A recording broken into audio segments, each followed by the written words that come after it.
Today we have to see, we have already discussed what is electric generator, then on which principle that electric generator works, and what is the construction, means the detailed information about the various parts in the block diagram or in the electric generator. Then today we have to see the working of this electric generator, means how this electric generator works, that we have to discuss today.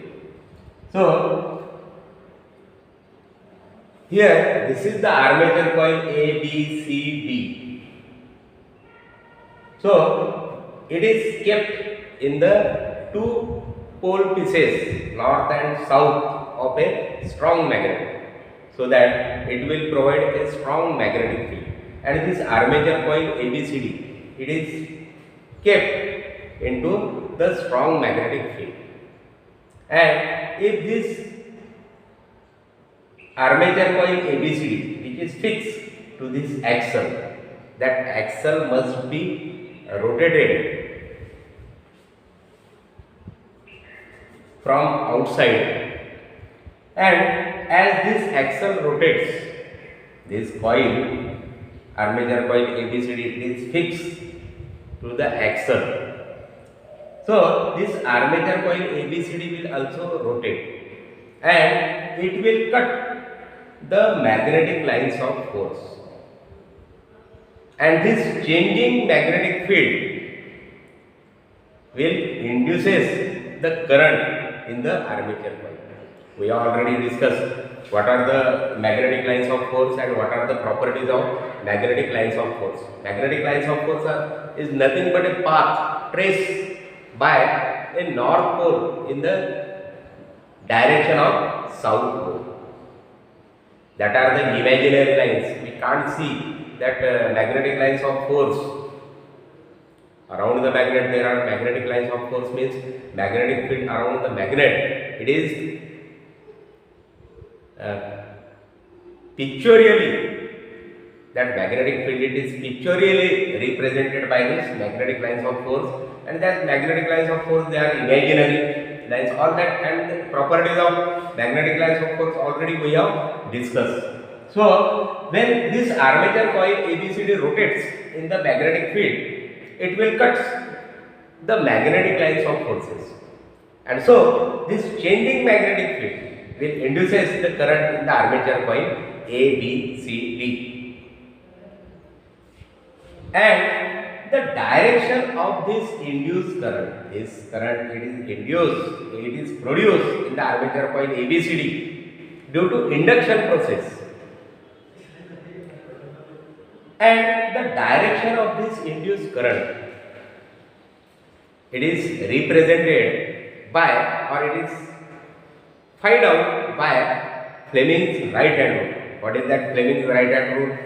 Already we have studied that Fleming's right hand rule, that when we stretch the thumb, forefinger or index finger and middle finger of right hand in such a way that they are perpendicular to each other.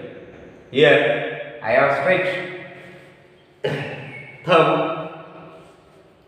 Here this is a forefinger or index finger, this is a middle finger.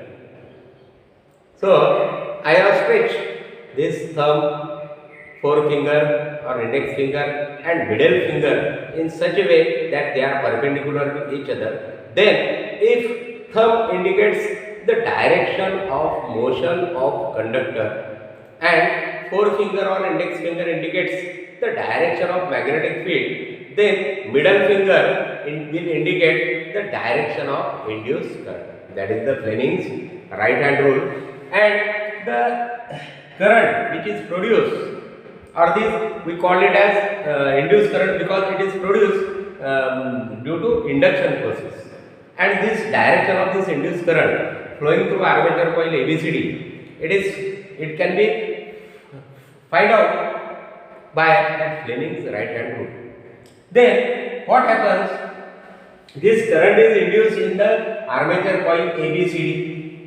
So this current will come out This current will come out through brush B1 in one direction during the first half revolution.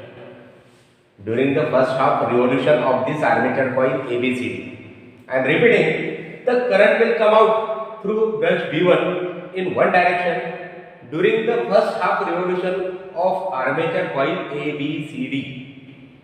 Then current will come out through brush B1 in one direction during the second half revolution of this armature coil ABCD.